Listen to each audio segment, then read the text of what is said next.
Passageiros da Estrada Morta. Meu nome é Daniel. Dirijo como motorista de aplicativo há 4 anos. Já vi de tudo nas madrugadas de São Paulo. Bêbados vomitando, casais brigando, gente dormindo no banco de trás como se eu fosse motorista particular. Eu achava, sinceramente, que nada mais podia me surpreender. Mas a viagem que fiz naquela madrugada me mostrou que existem passageiros que não pertencem mais a este mundo. Era uma sexta-feira de outubro, quase 11 da noite, quando recebi uma corrida longa. São Paulo até Ubatuba. Quase 4 horas de viagem. O preço era bom demais para recusar. 3 vezes mais que o normal. Aceitei na hora. Busquei o casal numa rua tranquila, num bairro de classe média alta. Ele se chamava Rodrigo, ela, Rosana. Os dois bem arrumados, educados, falando baixo entre si. Entraram no carro com uma mala pequena, dessas de mão. "Obrigado por aceitar tão tarde", disse Rodrigo. "Sem problema, a viagem vai tranquila", respondi. Eu acreditava nisso na hora. Se soubesse o que ia acontecer, teria cancelado e ido embora. Seguimos viagem. Os primeiros 40 minutos foram normais. Música baixa, o casal conversando, estrada tranquila. Mas quando passamos o ponto mais alto da serra, onde começa a descida em direção ao litoral, tudo mudou. Percebi primeiro um detalhe. A estrada estava completamente vazia. Nenhum carro à frente. Nenhum vindo atrás. Nem mesmo caminhões. "Estranho", murmurei. "Nunca vi essa estrada tão deserta." As pessoas evitam dirigir por aqui à noite, por causa dos assaltos e outras coisas. O jeito que ela disse "outras coisas" me deixou inquieto. Alguns quilômetros depois, vi um carro capotado no acostamento, totalmente destruído, coberto de ferrugem e mato. Não parecia um acidente recente, parecia abandonado há anos. "Vocês viram isso?" perguntei. "O quê?" Rosana perguntou. "O carro capotado, ali atrás." Os dois me encararam pelo retrovisor. Sérios. "Não vimos nada", disse Rodrigo. Continuei dirigindo, mas o desconforto só aumentava. 1 quilômetro à frente havia outro carro parado no meio da pista. As portas estavam abertas, o farol aceso, o motor quente liberando vapor no ar frio.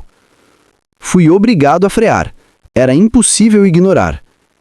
"Tem alguém precisando de ajuda", falei. Continuei dirigindo.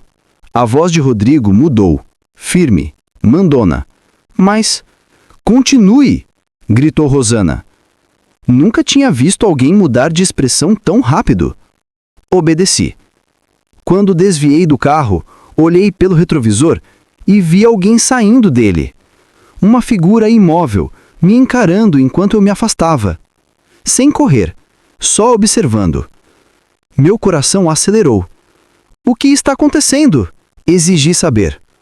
Rodrigo se inclinou para frente, a voz baixa, séria. "Esta estrada não é normal durante a madrugada. Existem trechos onde o tempo e a realidade se misturam. Zonas onde coisas antigas aparecem. Coisas que já deveriam ter desaparecido faz tempo." Senti um arrepio na nuca. "Que zonas?" "É simples. Não pare por nada. Não dê carona para ninguém. E nunca mude para a pista da esquerda." "Por quê?" Rosana respondeu sem hesitar. "Porque aquela pista não é para os vivos." As palavras dela gelaram meu sangue. A partir dali, a estrada ficou mais escura. As árvores das laterais pareciam se fechar sobre nós, como se o caminho estivesse vivo. E então começamos a ver pessoas no acostamento. Primeiro uma, depois 3, depois dezenas, todas fazendo sinal para eu parar. Mas havia algo errado com cada uma delas. Os movimentos eram rígidos demais. As roupas eram antigas, como de outras décadas. E os rostos eram burrados, sem olhos, sem boca, sem nada que lembrasse um ser humano completo. "Não olha para eles", sussurrou Rosana. Só olha a estrada.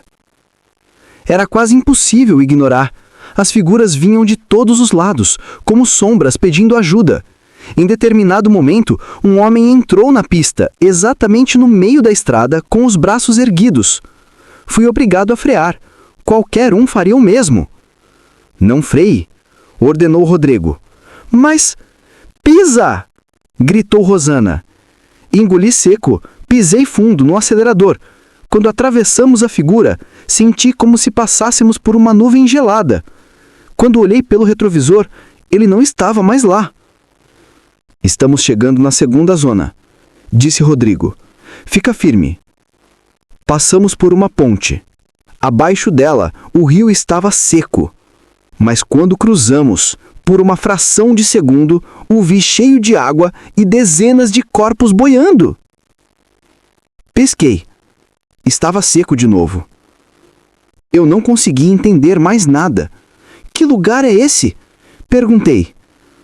Um eco, respondeu Rosana. Esta estrada tem muitas histórias. E nem todas acabaram bem. O silêncio que veio depois foi ainda pior. Como vocês sabem disso tudo? Perguntei. Rodrigo demorou para responder. Quando falou, sua voz parecia vir de muito longe. Porque nós também somos um eco. Fiquei paralisado. Morremos aqui, continuou Rosana com tristeza. Há 5 anos, um acidente de frente. Desde então tentamos completar a viagem para Ubatuba. Nunca chegamos. Meu corpo inteiro arrepiou. Eu olhei pelo retrovisor e pela primeira vez enxerguei o que sempre esteve ali. As roupas deles, datadas. A pele, clara demais.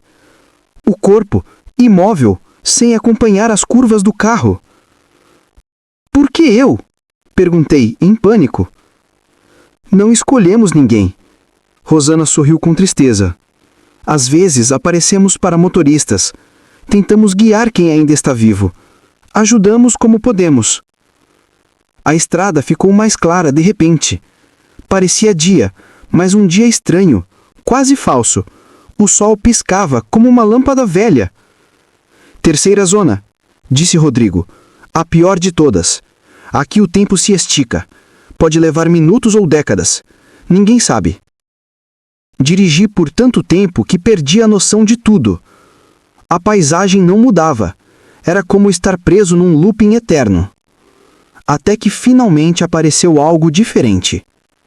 Uma cabine de pedágio abandonada. Pare, disse Rodrigo. Por quê? Pare, confia. Encostei o carro devagar. Eles abriram a porta, saíram, caminharam até a cabine e desapareceram.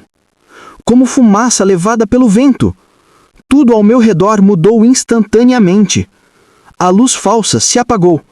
A noite voltou. A estrada estava normal. Meu GPS mostrava que eu estava a apenas 20 quilômetros de Ubatuba.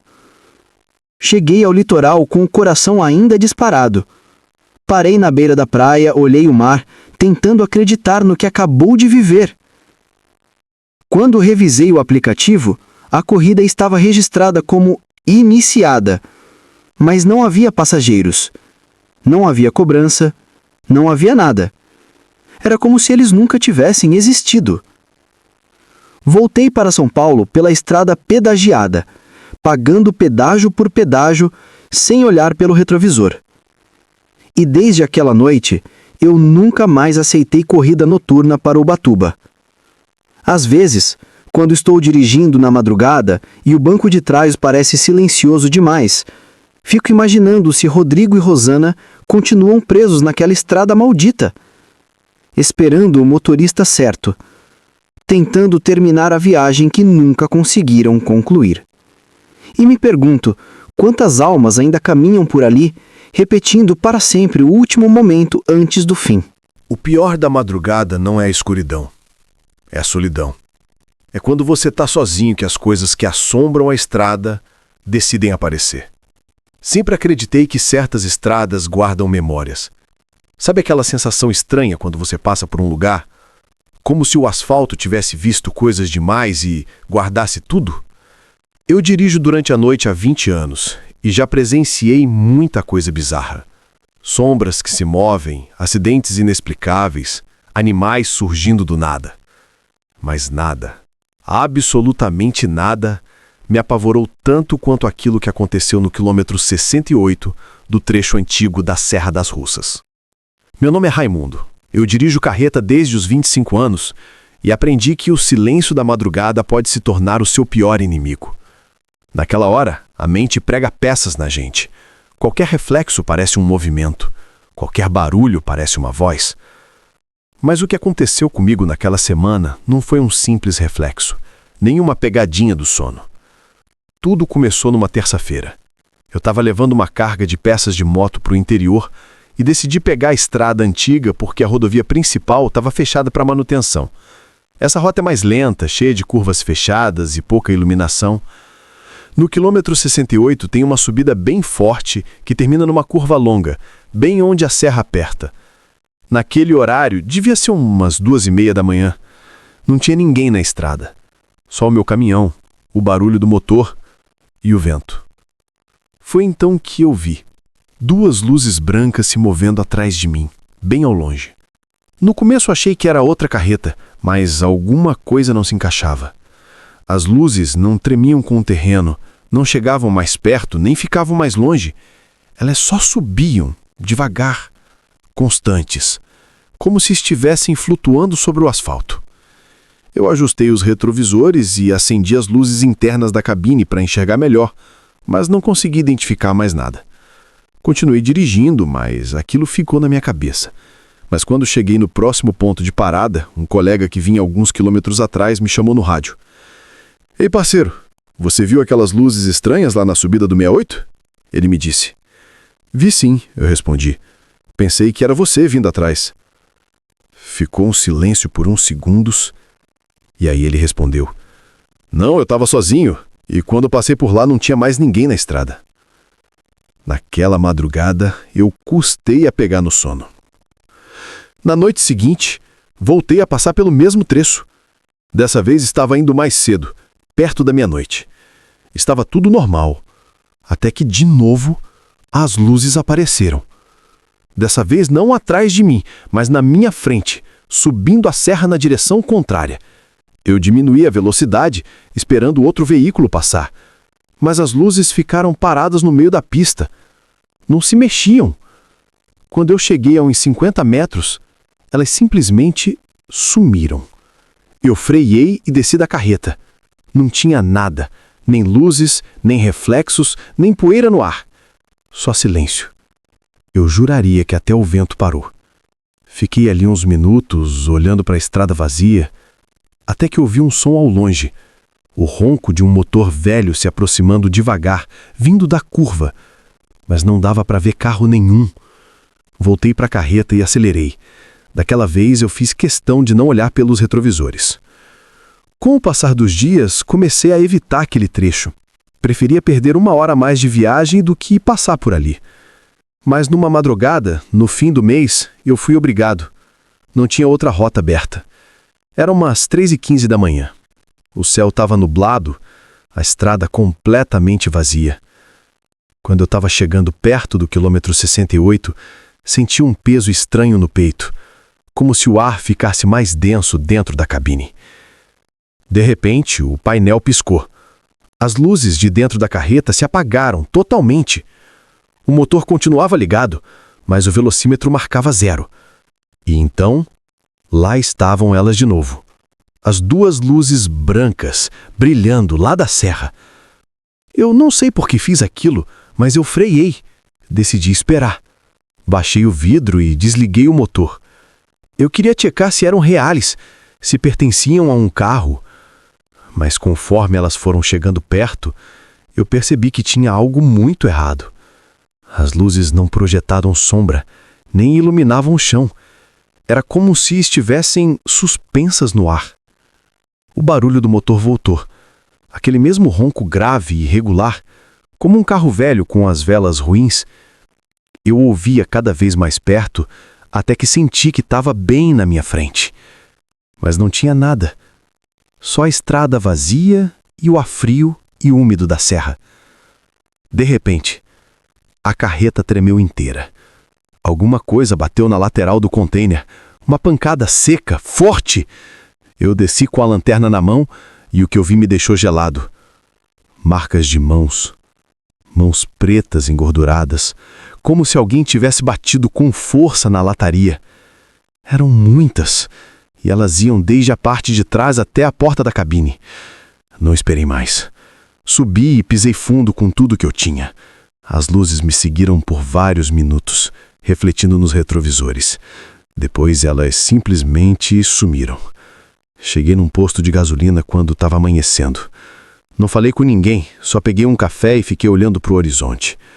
Um mecânico que viu meu rosto perguntou se eu estava bem. Eu contei por alto o que aconteceu.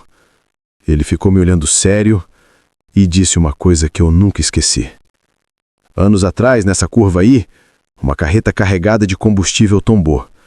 O motorista morreu queimado. Dizem que desde então dá para ver as luzes do caminhão que nunca chegou ao destino. Eu não soube o que responder. Toda vez que eu fechava os olhos, eu ouvia aquele barulho de motor velho chegando perto. De novo. De novo. Com o tempo continuei dirigindo, porque não tinha outro jeito. E eu evito aquela serra, e quando sou obrigado a passar por ali, eu passo com os faróis apagados e o rádio bem alto. Dizem que alguns caminhoneiros novos ainda veem as luzes do 68 e acham que é só outra carreta subindo a serra. Alguns até tentam se aproximar. Nenhum consegue. Pode acreditar ou não que eu estou contando, mas eu tenho certeza de uma coisa. Aquele caminhão fantasma nunca deixou aquela maldita serra. Ele continua subindo e descendo o quilômetro 68, noite após noite, procurando companhia na escuridão. A vendinha que nunca fecha. Meu nome é Pedro, tenho 14 anos de estrada como caminhoneiro e até hoje eu não consigo entender nem esquecer o que vivi naquela noite. Sempre fiz a rota São Paulo-Cuiabá, 3 vezes por mês, carregando carga de supermercado. Era para ser só mais uma viagem comum, mas aquela noite mudou tudo. Mudou a forma como eu vejo a estrada e o que pode existir nela.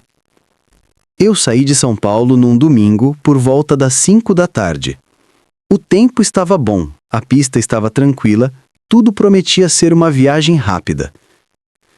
Minha ideia era dirigir direto até de madrugada, parar por umas 3 horas e chegar cedo em Cuiabá. Lá pelas 9 da noite, passei por uma cidadezinha tão pequena que parecia ter sido esquecida pelo tempo. Mas tinha uma vendinha aberta, iluminada por umas lâmpadas amareladas na fachada. O que me chamou a atenção foi uma placa grande: salgados e café, 24 horas. Eu estava com fome, então parei. Estacionei, desci da carreta e entrei. Era um lugar simples, com cheirinho de comida caseira e umas mesas de plástico. Atrás do balcão, uma senhora idosa me atendeu com um sorriso gentil. Pedi 3 coxinhas e um café. Ela preparou tudo, cobrou R$ 25, comi ali mesmo. Tava tudo ótimo, normal. Agradeci e segui viagem. À medida que a noite avançou, comecei a sentir o cansaço pesar nos olhos. Ainda assim, decidi seguir mais um pouco antes de dormir. Continuei dirigindo até por volta de 1 da manhã, quando resolvi que precisava descansar. Foi então que vi luzes familiares à frente. Quando me aproximei, senti um arrepio percorrer todo o meu corpo. Era a mesma vendinha. Mesma fachada, mesma placa, mesmas lâmpadas amareladas. Entrei tentando me convencer de que era só coincidência, talvez uma filial, embora fosse estranho demais. E lá dentro estava tudo igual. Até a senhora atrás do balcão era a mesma. Ela me cumprimentou como se nunca tivesse me visto na vida. Disse que eu não havia estado ali naquela noite, que ela ficava ali a noite inteira e com certeza se lembraria. Eu insisti. Tirei a notinha do bolso, com o valor e o horário. 21h15. Ela olhou, confusa, e disse que não usava aquele tipo de máquina. Foi aí que o desconforto virou medo. Olhei o GPS e ele dizia que eu estava só 50 quilômetros à frente da primeira parada. Mas eu tinha dirigido por 4 horas. Não tinha como. Tomei um café rápido, paguei e saí. Continuei dirigindo, cada vez mais tenso. 2 horas depois, às 3 da manhã, vi novamente as luzes à frente. A mesma vendinha.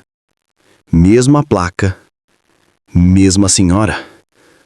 Dessa vez eu não parei. Passei direto, acelerando. Pelo retrovisor, vi a silhueta da mulher parada do lado de fora, como se me observasse.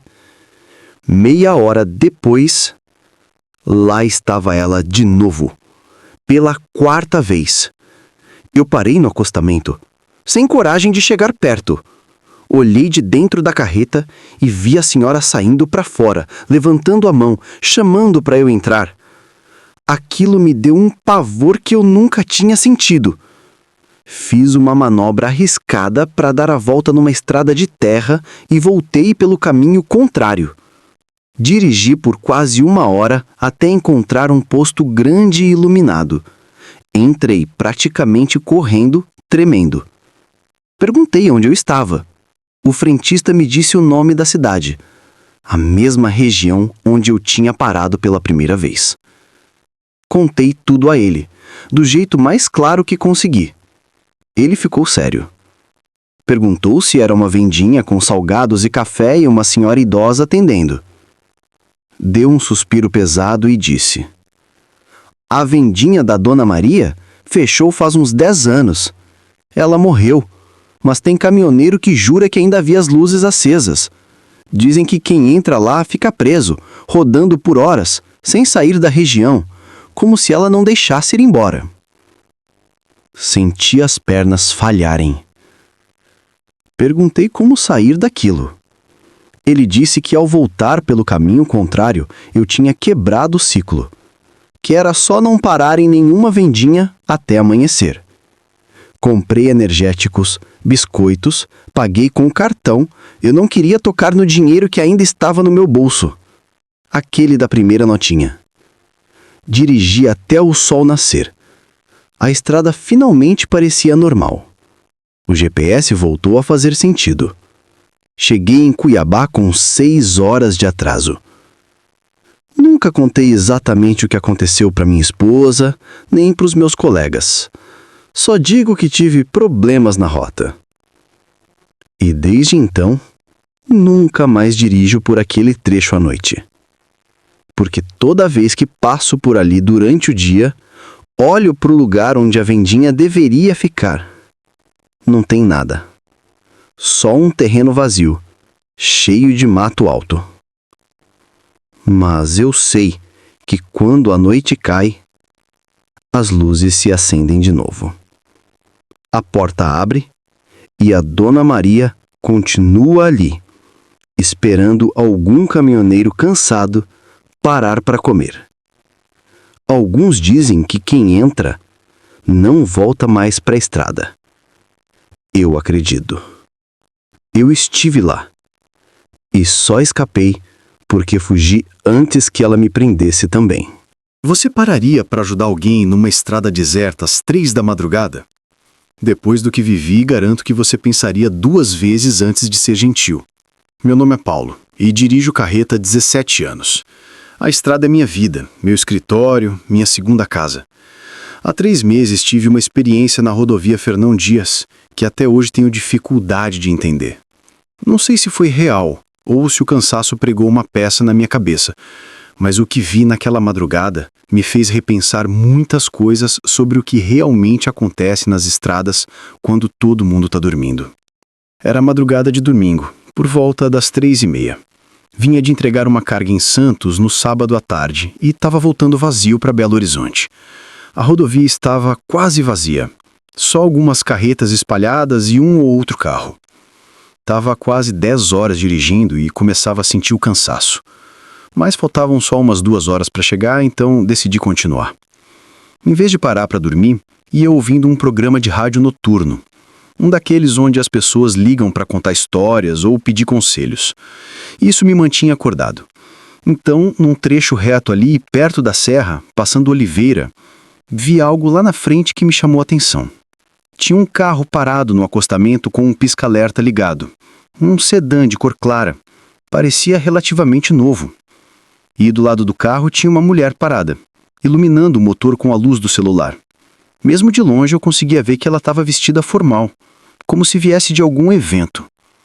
Meu primeiro instinto foi seguir direto. A gente aprende nesse trabalho a não parar por qualquer coisa, especialmente de madrugada. Mas alguma coisa me fez mudar de ideia. Talvez foi porque minha irmã também dirige sozinha com frequência e eu gostaria que alguém ajudasse se ela tivesse problemas. Reduzi a velocidade e encostei uns 20 metros à frente dela. Desci da cabine com minha lanterna. A mulher se virou quando me ouviu chegando perto. Ela devia ter uns 35 anos, vestido preto, elegante. Salto alto. Com certeza vinha de alguma festa ou evento formal.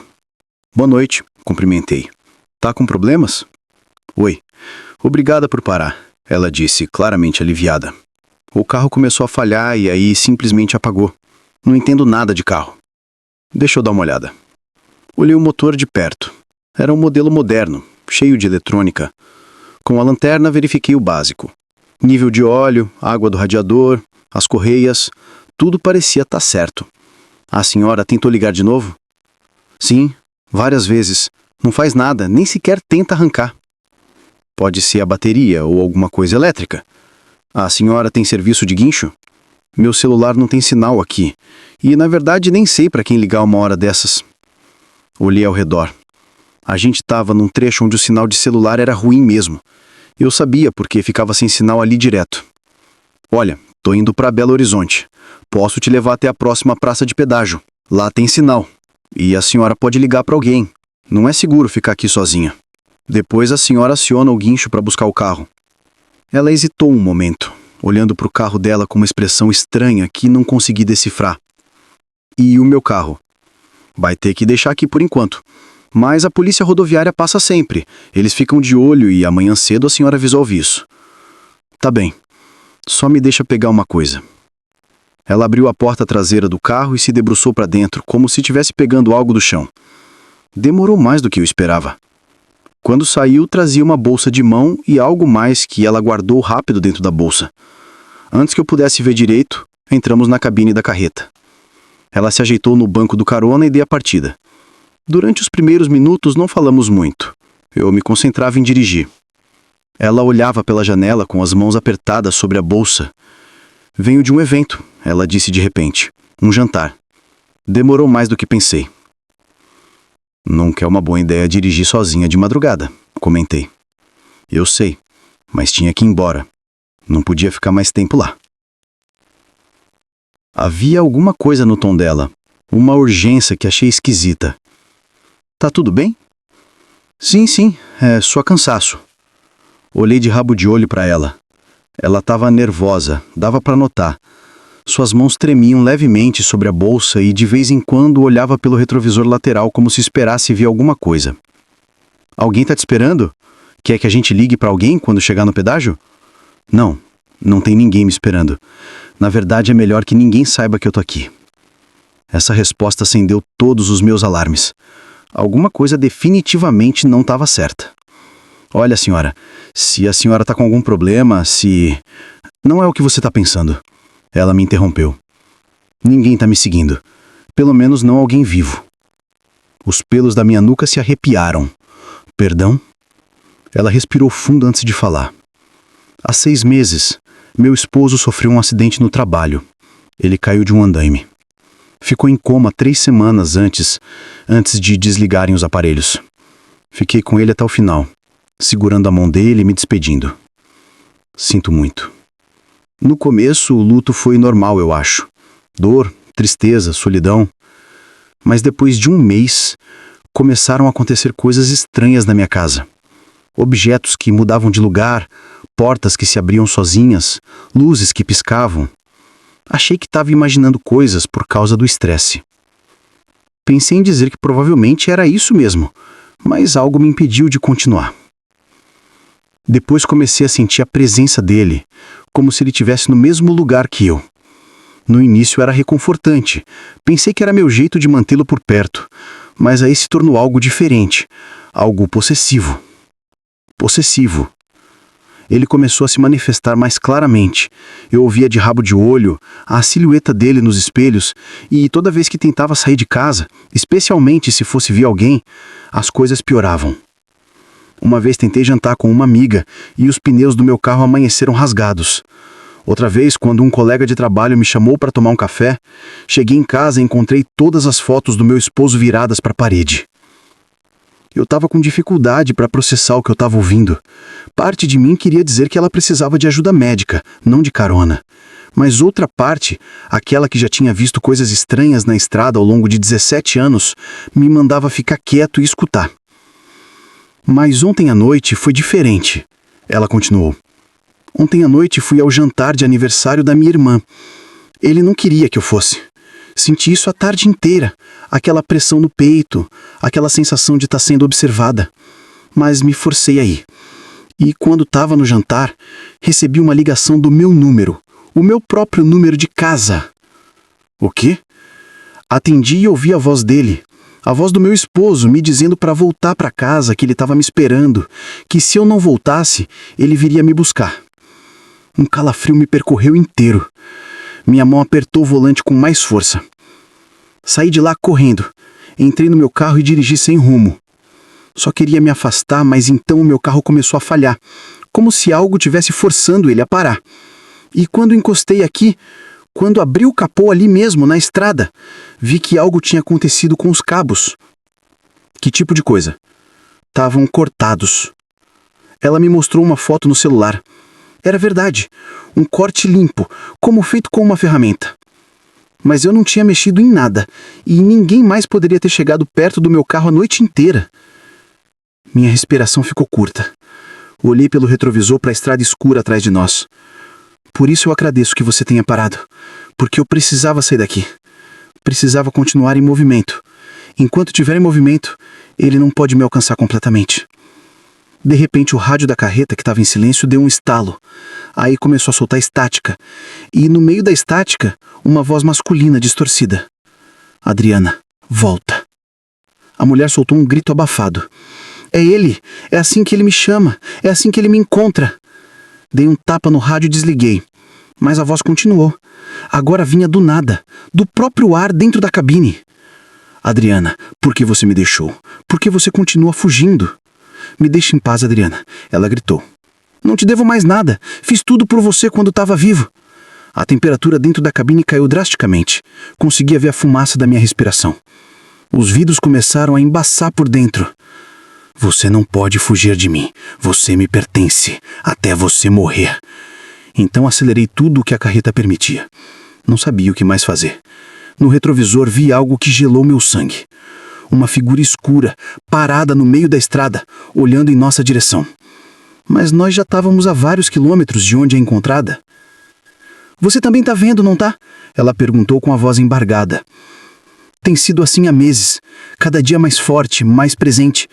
Os médiums que consultei me disseram que é porque ele não consegue aceitar que se foi, que o amor dele se transformou em obsessão e agora ele está preso entre os mundos, agarrado a mim. As luzes da carreta começaram a piscar. O motor engasgou, mas continuou avançando. O que você pensa em fazer? Não sei. Tem um lugar lá perto da Serra da Piedade. Uma mulher me disse que podia me ajudar a quebrar esse vínculo, mas eu tenho que chegar lá. Eu tenho que... A carreta freou sozinha, completamente, como se alguém tivesse desligado o motor e travado os freios. Paramos no seco, no meio da rodovia. Não, não, não! Adriana murmurou. Não, aqui agora não. Tentei dar partida de novo. Nada. Todas as luzes se apagaram. Ficamos na escuridão total, exceto pela luz da lua. Então as portas se trancaram sozinhas. Ouvi os travos batendo. Ele tá aqui, Adriana sussurrou. Ele tá dentro da carreta. Senti uma presença atrás de mim, um frio intenso nas minhas costas. E então, refletida no para-brisa, vi uma silhueta. Um homem alto, magro, parado exatamente... Tem coisas que acontecem na estrada que a gente não esquece nunca. Meu nome é Fernando, e aquela noite mudou completamente a minha forma de ver o mundo. Eu estava sozinho no carro, levando umas peças para entregar, sem imaginar o terror que estava por ver. Eu estava dirigindo por uma estrada estadual da Bahia, ali pela região do Raso da Catarina, rumo ao interior. Eu estava tentando chegar em Canudos, onde eu precisava entregar umas peças mecânicas assim que o dia amanhecesse. O mapa marcava um trecho de 120 quilômetros sem nenhum posto de gasolina. E mesmo o meu tanque estando pela metade, eu sabia que tinha combustível suficiente. Mesmo assim, tinha alguma coisa naquela estrada que parecia diferente, como se a escuridão da Caatinga fosse mais densa que o normal. Não passava carro, nem caminhão, nem sequer luzes lá longe. Só o ronco do motor e a linha branca do asfalto deslizando debaixo das luzes do meu carro. Depois de uma hora, os ponteiros no painel me deram um pequeno susto. A luz da reserva acendeu antes do que eu esperava. Eu fiquei olhando aquele ícone, piscando um bom tempo, tentando calcular quantos quilômetros mais eu conseguiria andar. Eu pisei no acelerador com cuidado, diminuí a velocidade e disse para mim mesmo que se eu não achasse um posto logo, eu ia ter que parar para dormir no carro. Mas então eu vi lá no fundo, bem antes de uma curva, acender umas luzes fracas. Pareciam de neon, meio azuladas, piscando como se tivessem com defeito. Eu me aproximei, aliviado. Era um posto de gasolina pequeno, daqueles antigos, com uma lojinha do lado e uma placa enferrujada que mal dava para ler o nome. Mas o que mais me chamou a atenção foi que tinha uma luz acesa dentro da loja e uma silhueta se mexendo atrás do balcão. Eu estacionei do lado da bomba, eu desci do carro e senti o ar seco e frio da madrugada batendo no meu rosto. O vento levantava a poeira e fazia a placa de metal ranger. Eu andei até a porta e o som de um sininho me recebeu quando eu entrei. Atrás do balcão estava um homem magro, de camisa cinza e um boné que mal dava para ver o rosto dele. "Tem gasolina?" eu perguntei. O homem concordou com a cabeça, sem dizer nada, e saiu lentamente de trás do balcão, caminhando em direção à porta. Eu segui ele até a bomba. "Completa, por favor", eu disse, quebrando o silêncio. Ele não respondeu. Quando terminou, ele travou a mangueira de volta no lugar e apenas fez um gesto com a cabeça, indicando a loja. Eu entendi que o pagamento era lá dentro e voltei. O homem mal olhou para mim quando eu estendi a nota. Ele pegou com as mãos tremendo, guardou o dinheiro numa caixa.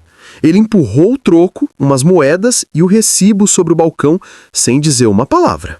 No silêncio daquele lugar, só dava para ouvir o zumbido das lâmpadas fluorescentes. "Obrigado", eu disse. O cara só fez que sim com a cabeça, sem dizer nada. E ficou olhando pela janela da loja, como se estivesse esperando alguma coisa aparecer na escuridão. Eu voltei para o carro com uma sensação estranha. Antes de dar a partida, olhei pelo retrovisor e vi que o homem continuava lá, parado, olhando para a estrada. A luz piscou bem na hora que eu saí do estacionamento. E por um segundo, me pareceu que o interior da loja ficou completamente escuro. Com o tanque cheio, eu continuei dirigindo por mais uns 40 minutos, até que o sono começou a me vencer. Eu vi um desvio com um terreno plano do lado e decidi parar para descansar por algumas horas. Eu fechei os olhos com o rádio ligado, só para ouvir algum barulho.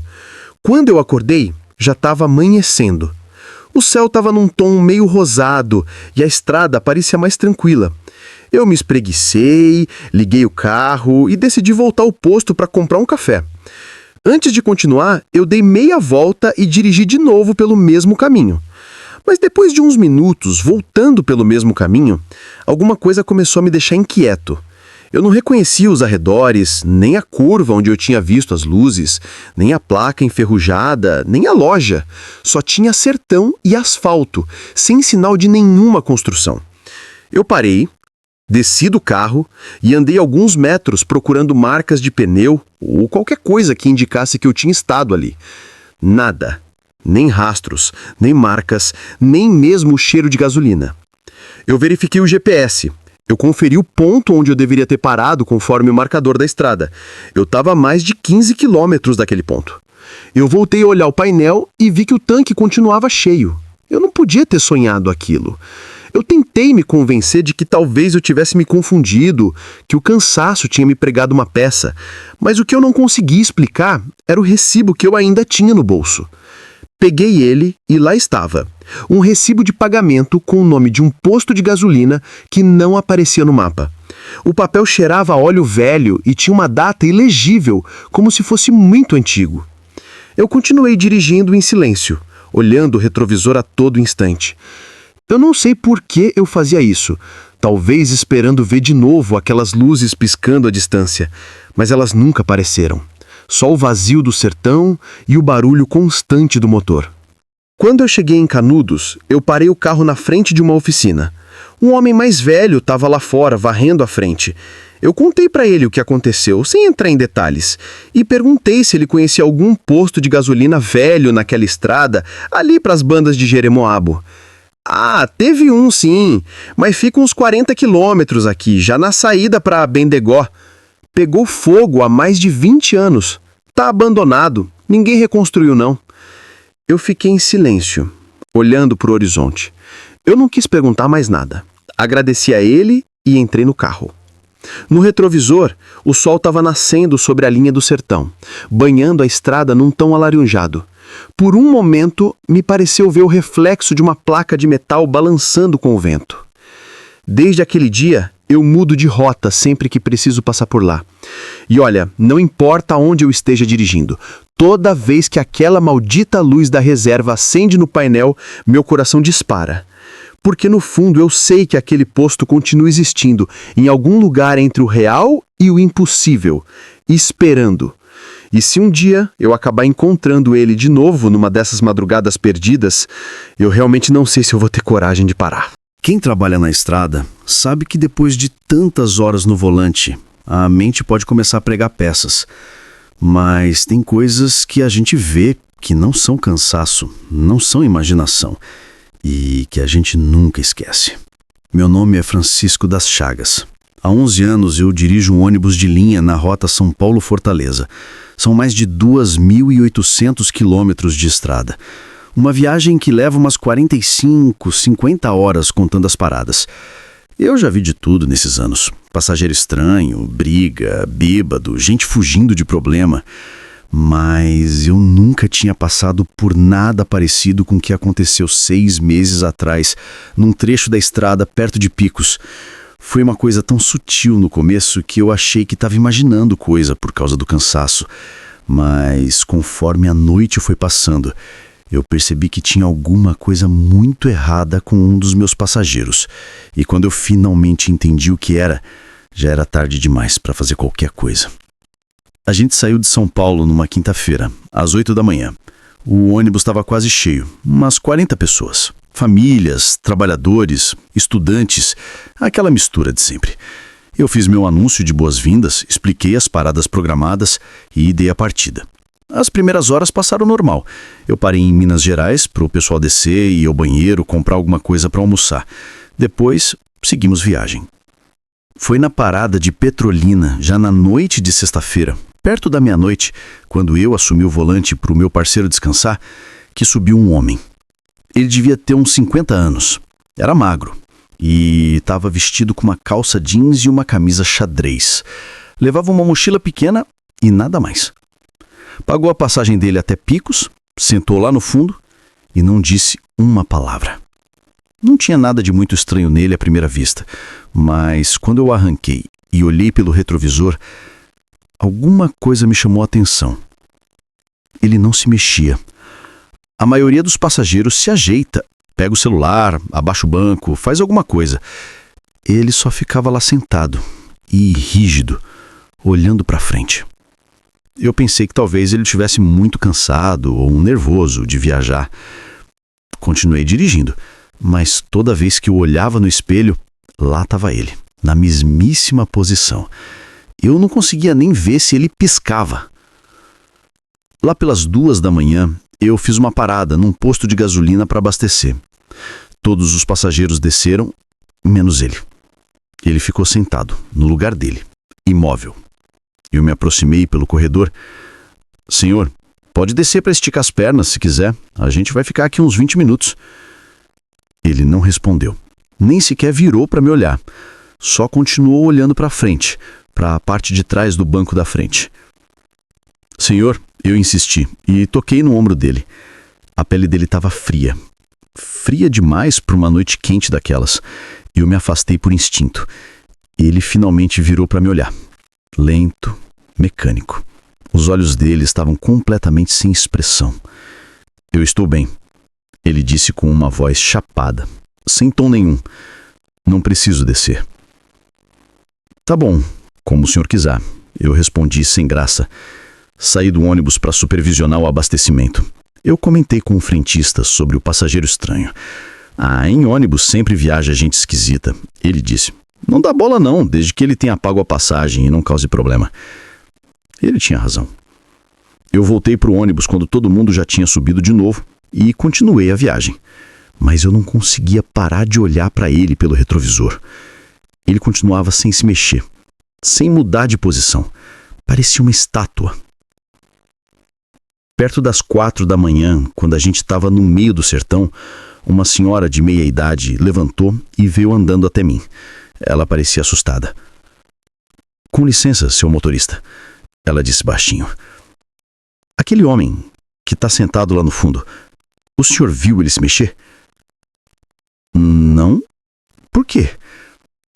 É que eu estou sentada 2 fileiras na frente dele e faz um tempo que eu estou notando que ele não se mexe para nada.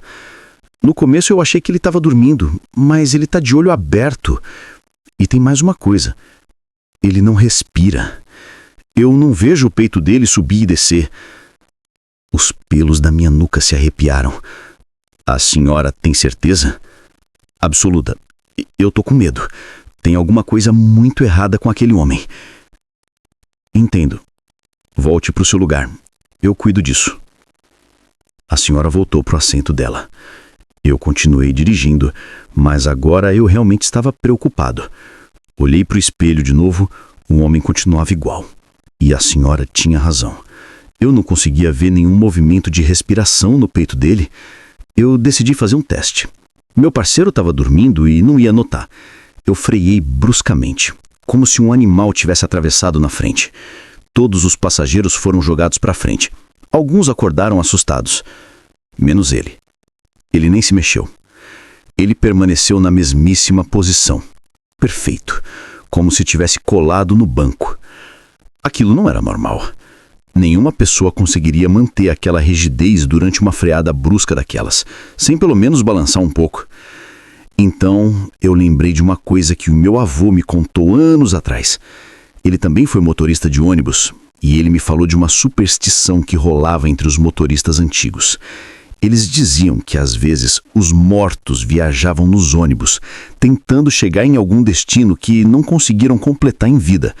Eles sempre compravam passagem até um certo lugar e viajavam completamente imóveis, sem interagir com ninguém. Quando chegavam na parada deles, eles simplesmente desapareciam. Na época, eu tinha rido da história. Agora, ela não me parecia nem um pouco engraçada. Faltavam umas 2 horas para chegar em Picos. Eu decidi esperar. Se eu fosse mesmo o que eu estava suspeitando, em Picos ele ia descer, e fim de papo. Mas se fosse só uma pessoa com alguma condição médica estranha, eu não queria fazer um escândalo sem necessidade. A luz do amanhecer começou a clarear o céu quando a gente estava se aproximando da cidade. Entrava pelas janelas do ônibus e foi aí que eu notei mais uma coisa. Onde a luz do sol batia nele, a pele dele parecia transparente, como se fosse mais uma sombra do que algo sólido. Vários passageiros já tinham notado isso também. Eu ouvia cochichos, gente apontando discretamente lá para trás. Todo mundo já tinha percebido que alguma coisa não estava certa. Eu entrei na rodoviária de Picos, umas 7 da manhã. Estacionei na plataforma certa e abri as portas. Picos, passageiros com destino a Picos, favor descer com todas as bagagens. Vários passageiros se levantaram e começaram a descer. O homem lá de trás não se mexeu. Eu fiquei no meu assento, olhando pelo espelho. Quando o último passageiro que ia para Picos desceu, finalmente ele se levantou, lento, com movimentos rígidos. Ele veio andando pelo corredor em direção à porta. Conforme ele se aproximava, eu consegui ver ele melhor, com a luz do sol entrando pelas janelas. A roupa dele estava desbotada, como se tivesse ficado debaixo do sol por anos. Os sapatos dele estavam tão gastos que mal tinham sola, bem diferente de como tinha entrado. E o rosto dele? O rosto dele tinha uma expressão de determinação, misturada com uma tristeza profunda. Ele chegou até onde eu estava, parou um instante e me olhou diretamente nos olhos, pela primeira vez, na viagem inteira. A expressão dele mudou. Foi só por um segundo, mas eu vi gratidão. Como se ele soubesse que eu tinha notado alguma coisa, mas que eu decidi deixar ele completar a viagem. Obrigado, ele disse com aquela voz chapada e desceu do ônibus. Eu vi ele andando pela rodoviária em direção à saída. Tinha alguma coisa no jeito dele de mover que não era totalmente humana, como se ele estivesse aprendendo a andar de novo. Ele chegou na porta de saída, deu um passo para fora, na luz do sol da manhã, e simplesmente desapareceu, como fumaça se espalhando no ar. Num segundo ele estava lá, no outro não tinha mais nada. Eu fiquei gelado, segurando firme no volante. Meu parceiro acordou com o movimento da chegada na rodoviária, sem fazer ideia do que tinha acontecido. Vários passageiros que ainda estavam no ônibus também viram.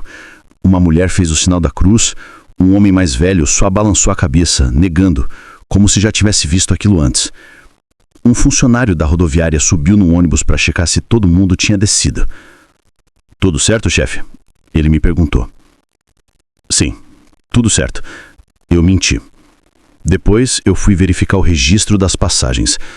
O bilhete que o homem tinha comprado em Petrolina estava lá, marcado como pago em dinheiro. Mas quando eu fui verificar no assento onde ele tinha ficado sentado, eu encontrei uma coisa. Um papel, dobrado, amarelado, velho. Eu abri com as mãos tremendo. Era uma carta escrita à mão, com a tinta desbotada. A data era de 15 anos atrás. "Minha filha, estou a caminho. Eu sei que você está doente e precisa de mim aí com você. Eu não cheguei a tempo da última vez que você precisou, mas dessa vez eu vou chegar. Eu prometo que vou estar aí. Te amo." Eu senti um nó no garganta. Aquele homem tinha morrido tentando chegar para ver a filha. E por 15 anos, ou talvez mais, ele estava fazendo essa viagem de novo e de novo. Entrando em ônibus, comprando passagem, tentando completar o trajeto